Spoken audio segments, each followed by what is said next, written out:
आप देख रहे हैं कोई किताब ज्योतिष की, लाल किताब। ये लेखक हैं इनके पंडित शशि मोहन बहल। और इस किताब को एक्चुअल में जो लिखा है, हालांकि भारतीय ज्योतिष लाल किताब के नाम से इन्होंने पब्लिश करी है ये। और भारतीय ज्योतिष से एक अलग ज्योतिष कई किताबें आती हैं। लाल किताब के नाम से एक अलग किताब आती है जो प्रॉपर लाल किताब होती है। और वो लाल किताब जो होती है वो रावण ने लिखी है। जब ये दशहरा हुआ ना, जो रावण फूका है वो उसने लिखी थी। अब इन्होंने इन किताबों को मिला करके बनाया भारतीय ज्योतिषम लाल किताब। तो इन्होंने क्या क्या कर दिया है कि घालमेल कर दिया है, लाल किताब को भी मिला दिया है और भारतीय ज्योतिष को भी मिला दिया है। जबकि भारतीय ज्योतिष से अलग है, क्योंकि लाल किताब की जो पद्धति है वो कैलकुलेट करने की, जैसे आप एक घर देखते हैं वैदिक ज्योतिष में कि पहला घर, दूसरा घर, तीसरा घर, चौथा घर, पाँचवा घर, छठा घर, ये आप एक क्रम देख रहे हैं, ये 12 घर हैं। इन 12 घरों में जैसे जैसे ग्रह बैठते हैं आप वैसे वैसे अध्ययन करते हैं, वैसे वैसे देखते बताते हैं, या वैसे वैसे भाग्य को जानने की कोशिश करते हैं। लेकिन लाल किताब की पद्धति जो है वो पद्धति अलग है। वो पद्धति काल पुरुष के अनुसार चलती है। हालांकि मैंने ज़्यादा अध्ययन नहीं किया लाल किताब का, लेकिन काल पुरुष के अनुसार वो लाल किताब घरों के हिसाब से, खानों के हिसाब से वो फल बतलाती है, तो वो लाल किताब अलग होती है। हालांकि ये भी लाल किताब के रूप से दिया है इन्होंने। तो इन्होंने इस किताब में क्या दिया है ये देख लेते हैं। अब इसकी लाल किताब में सबसे पहले इन्होंने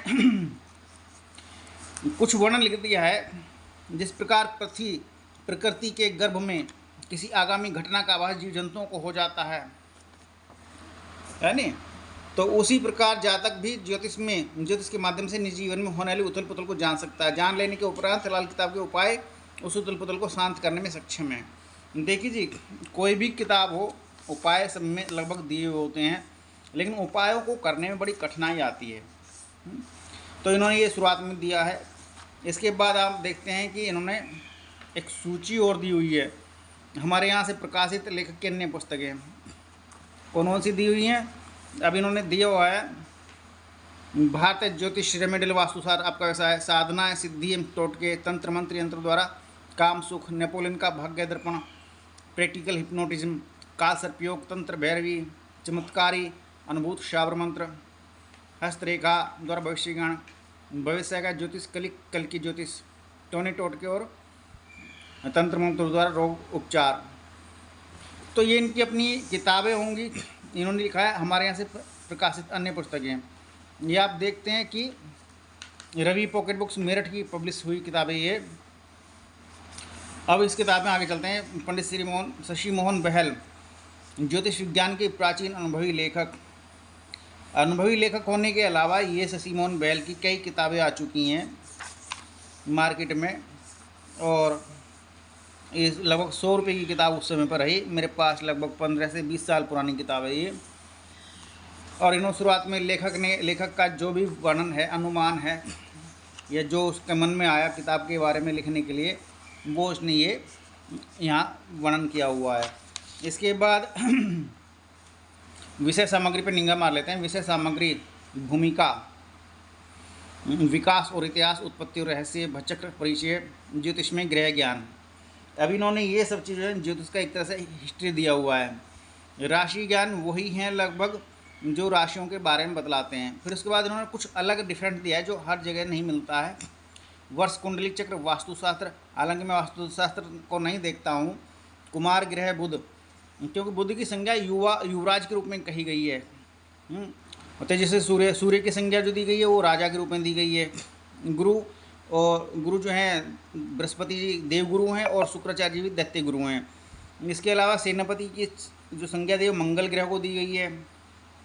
शनिदेव को कष्ट का अधिपति बताया गया, तो इन्होंने उसको दिया पाप ग्रह की संज्ञा। अब आप देखते हैं कि भारतीय ज्योतिष कमाल का ज्योतिष, अब ये उसके बारे में और थोड़ा डिटेल दे रहे हैं। ग्रहों का बल, ग्रहों की दृष्टि, भाव परिचय, कुंडली संज्ञा, ग्रहों के दिन और भाव। तो ये अभी तक का आपको और पुस्तकों में भी मिल जाएगा, लेकिन अभी मैं अंदर दिखलाऊँगा कुछ डिफरेंस क्या है। अभी और आगे चलते हैं। इसकी आप इसमें देखते हैं लाल किताब और ज्योतिष। यहाँ इन्होंने लाल किताब और ज्योतिष के बारे में एक्सप्लेन करना शुरू किया है।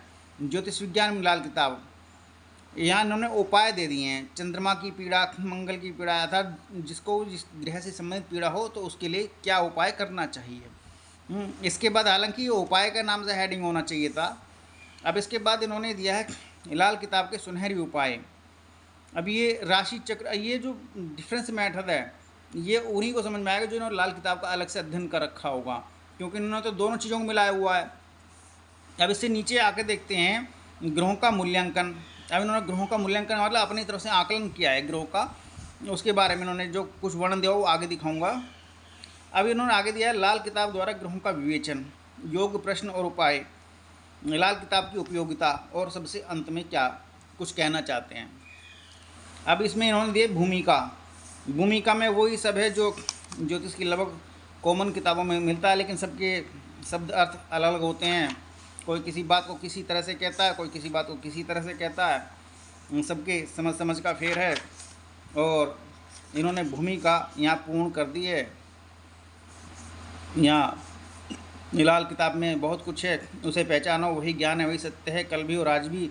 कुछ बातें बिल्कुल ऐसी सटीक लिखी हुई हैं जो मुझे पढ़ करके बिल्कुल सटीक लगी, बढ़िया लगी कि एक बिगिनर के लिए तो ये किताब शानदार हो सकती है जिसको ज्योतिष का शुरुआत में अध्ययन करना हो।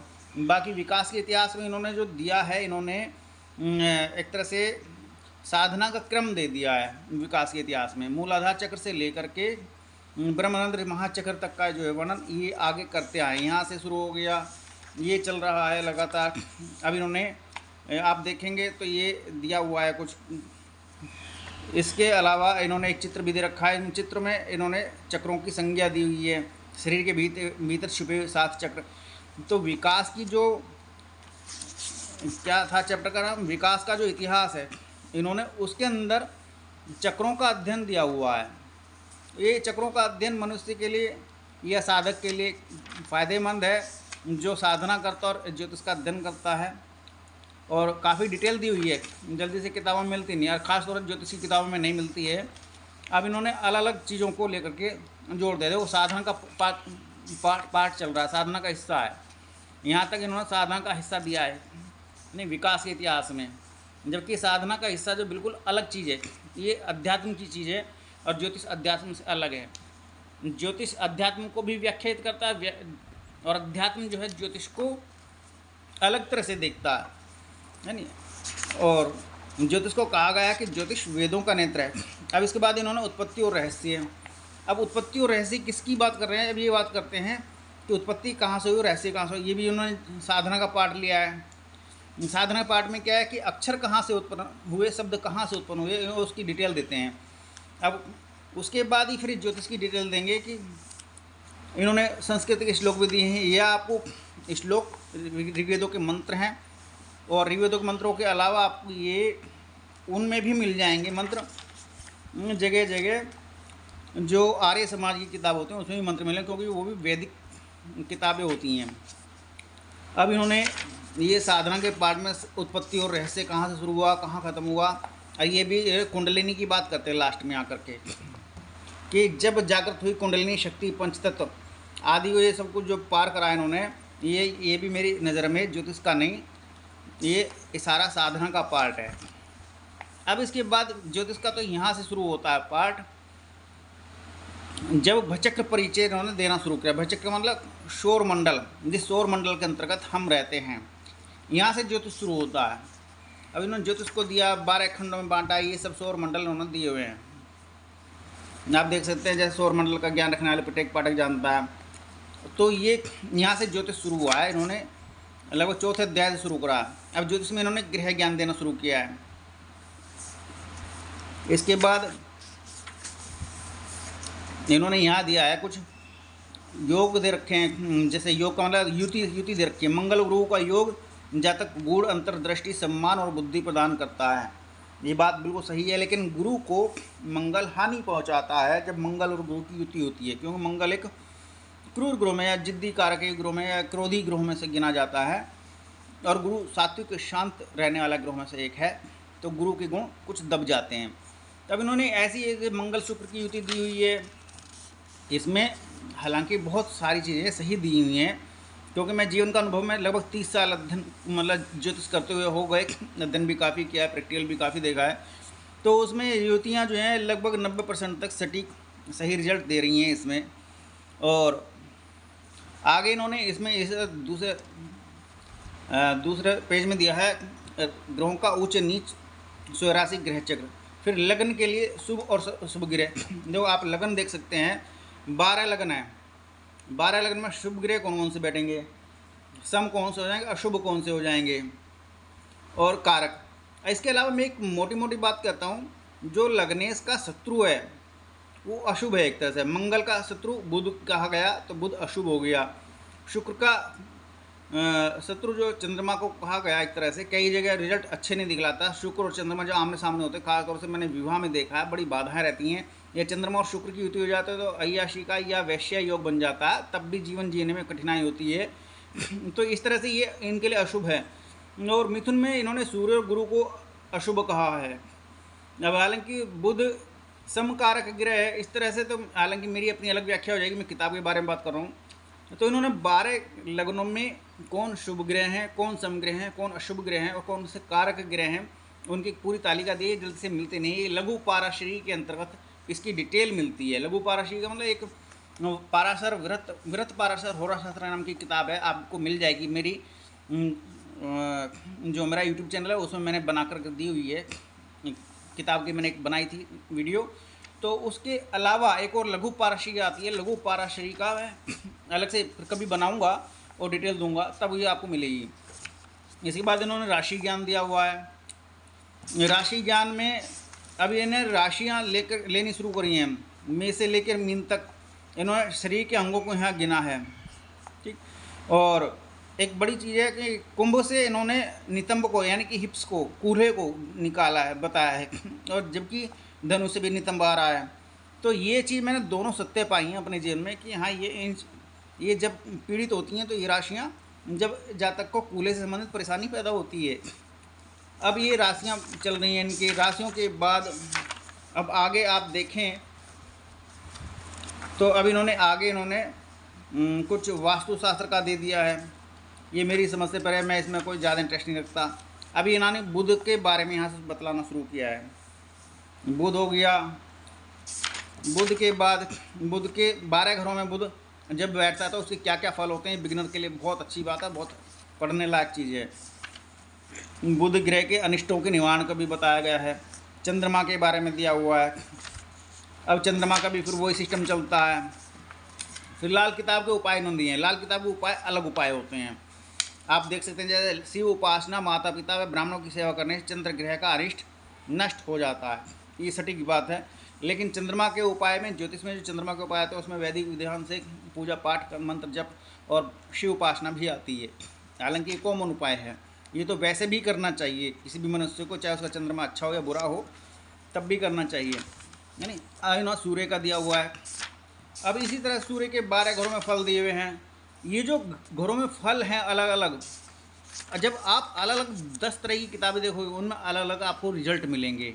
जब अलग अलग रिजल्ट मिलेंगे, जब आप 10-20 किताबें पढ़ लेंगे तो उसमें से तब आप एक निष्कर्ष पर पहुंचेंगे सामने वाले व्यक्ति के ऊपर, जिसकी आप कुंडली देख रहे हैं, कि उस ऊपर कौन सा फल लागू होता है, तो आप धीरे धीरे समझ पाते हैं। और अब इन्होंने सूर्य के लिए बताया कि माणिक्य पहनना चाहिए। अब इसके बाद शुक्राचार्य जी के बारे में वर्णन देना, दैत्य गुरु शुक्राचार्य जी के बारे में। आप देख रहे हैं बुध चला, चंद्र चला, फिर उसके बाद इन्होंने सूर्य को चलाया, फिर शुक्र को चलाया। ये विंशोत्तरी महादशा के अंतर्गत वर्णन नहीं कर रहे हैं, ये लाल किताब के अनुसार वर्णन कर रहे होंगे कहीं ना कहीं, वरना सबसे ज़्यादा विंशोत्तरी महादशा के अंतर्गत ही मैंने क्रम देखा है। अब इसके बाद आगे ये किताब चलती है और आगे तो सेनापति मंगल का दिया, अब इन्होंने ये दिया। अब भारतीय ज्योतिष कमाल का, डेफिनेटली हेडिंग से पता लगता है कि भाई कहीं ना कहीं ज्योतिष की विशेषता या ज्योतिष के जो लाभ हैं वो इसमें वर्णित किए गए होंगे, और ज्योतिष को आगे एक्सप्लेन किया गया है गहराई से। अब इसके बाद यहाँ भी इन्होंने ज्योतिष के ऊपर कुछ उपाय लिखे हैं मेरी नज़र में। हाँ, ये इन्होंने कुछ उपाय बीच बीच में दिए हुए हैं। अब लाल किताब और ज्योतिष की बात करते हैं। लाल किताब में क्या डिफरेंस होगा, ज्योतिष में क्या डिफरेंस होगा, या ज्योतिष को लाल किताब कैसे बतलाती है, ये इस बारे में उन्होंने वर्णन कर रखा। अब यहाँ से लाल किताब शुरू हुई एक्चुअल में, और ये वर्णन अध्ययन करेंगे तब आप जान पाएंगे। ज्योतिष विज्ञान में लाल किताब, फिर वही हेडिंग चल रहे हैं, पीड़ाओं के बारे में, किसी की कष्ट के बारे में शांत करने के बारे में बात करें। लाल किताब के सुनहरी उपाय। लाल किताब के कई तरह के उपाय हो सकते हैं। तो मेरे उपाय अपने अलग होंगे, मैं तो गुरुओं से दीक्षित हूँ, इसलिए मेरे उपाय अलग होंगे बताए जाने वाले। वैदिक उपाय भी बताता हूँ मैं कई बार, कई तरह के। तो ये किताब आपको एज ए बिगनर के रूप में बढ़िया किताबों में से एक है, अध्ययन करने लायक है।